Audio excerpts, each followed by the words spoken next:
মা কসম গাইছ আপুনি এইবাৰ SPM IS একাডেমীৰ ৰিজাল্ট শুনিলে পাগল হৈ যাব। আপুনি অসম লোকসেৱা আয়োগত চাকৰি কৰিব বিচাৰিছে নেকি? যদিহে বিচাৰিছে আপুনি আজিয়ে আহক SPM IS একাডেমী। ৰেংক 1 পোৱাটো আচলতে যদিও টাৰ্গেট কৰিছিলোঁ কিন্তু ভবা নাছিলোঁ। আজি যেতিয়া মৃদুল ছাৰে ফোন কৰি পেলাই ক'লে যে ইতিমধ্যে ৰেজাল্ট ওলাইছে আৰু ৰেংক 1 পাবলৈ সক্ষম হৈছে। আৰু শুনিছোঁ SPMত বোলে তুমি জবো কৰিছিলা আৰু লগতে এতিয়া ইমান এটা সুন্দৰভাৱে এটা ৰিজাল্ট দেখুৱালা, কেনেকুৱা কি মানে কোৱাচোন?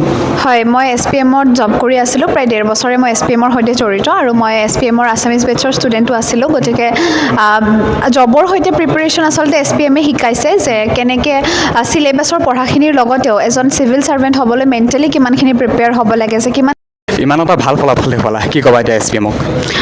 বহুত বহুত ধন্যবাদ। মোৰ জাৰ্ণিটো দীঘলীয়া আছিলে, কাৰণ মোৰ এইটো থাৰ্ড এটেম্প্ট আৰু থাৰ্ড ইণ্টাৰভিউ আছিলে। এইটো মই 2024ৰ যিটো ফাউণ্ডেশ্যন বেটছ মই তাত জইন কৰিছিলোঁ। আৰু সত্যজিৎ ছাৰৰ মই স্পেচিয়েলি থেংক ইউ ক'ব খুজিম। চিন্ময় বৰদলৈ ছাৰ, মৃদুল ছাৰ, তেওঁলোকে যিখিনি আমাৰ কাৰণে কৰিছে, মানে সেইখিনি আমি আজি থেংক ইউ এটাৰে আচলতে সৰুৱে হ'ব, তথাপি তেওঁলোকে যিখিনি আমাৰ কাৰণে আচলতে আগবঢ়াই গৈছে সেইখিনি মই ভাবোঁ আগন্তুক সময়তো যিখিনি ষ্টুডেণ্টছ আহিব তেওঁলোকেও লাভ কৰিব বুলি মই ৰেংক 1ত থাকি কেনেকুৱা লাগিছে কোৱাচোন? আজি এই মুহূৰ্তত খুবেই বেছি ভাল লাগিছে আৰু মানে এতিয়ালৈকে বিলিভে হোৱা নাই, চিংকিন হ'বলৈ অলপ সময় লাগিব এতিয়াও। আজি ইমান এটা সুন্দৰ মুহূৰ্ত, ৰিজাল্ট দিলে লগালগ, আৰু SPMৰ পৰা ইমানখিনি কেণ্ডিডেট চিলেকশ্যন পালে, কেনেকুৱা কি মানে কওকচোন?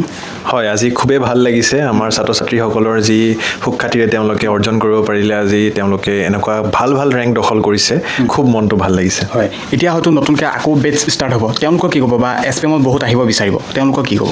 হয়, একচুৱেলি এই যিটো ৰিজাল্টৰ প্ৰক্ৰিয়া আৰু স্বচ্ছৰ নিকা ৰিজাল্টৰ যি প্ৰক্ৰিয়া APSC এতিয়া গঢ়ি তুলিছে, আই থিংক যে আহিবলগীয়া যি সকল ছাত্ৰ ছাত্ৰী আছে তেওঁলোকে এই সকল ছাত্ৰ ছাত্ৰীৰ যি সফলতাৰ কাহিনী, সেই কাহিনীবিলাকৰ আঁৰত তেওঁলোকে নিজৰ মটিভেশ্যনটো বিচাৰি পাব। আজি যদি আমি নিহাৰ ৰঞ্জন ডেকাৰ কথাই পাতোঁ, ACS ৰেংক 1, তেখেতে অলৰেডি এটা জব কৰি আছিলে, খুব কঠিন জব, বেংকৰ চাকৰিত তেওঁ থাকি ৱৰ্কিং প্ৰফেচনেল বেটছৰ মাধ্যমত তেওঁ আজি এই ACS ৰেংক 1 দখল কৰিবলৈ সক্ষম হৈছে। ঠিক তাৰে লগতে ভাস্কৰজ্যোতি মেধিৰ যদি কাহিনীটো কওঁ, একেই working professional batch APS rank 1 দখল কৰিবলৈ সক্ষম হৈছে। গতিকে এনেকুৱাকৈ নানা কাহিনীবোৰৰ আঁৰত তেওঁলোকে নিজৰ মটিভেশ্যনবোৰ বিচাৰি লৈ আগন্তুক দিনবোৰলৈ প্ৰস্তুতি কৰি যাওক বুলি আমাৰ আশা থাকিলে।